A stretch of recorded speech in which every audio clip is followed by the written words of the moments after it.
అనంత కరుణామయుడు అపార కరుణా ప్రదాత అయిన అల్లాహ్ పేరుతో ప్రారంభిస్తున్నాను. సర్వలోకాలకు ప్రభువైన అల్లాహ్ మాత్రమే సమస్త స్తోత్రాలకు అర్హుడు.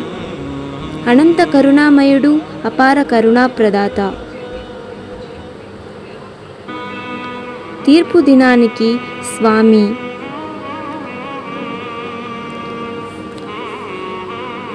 మేము నిన్నే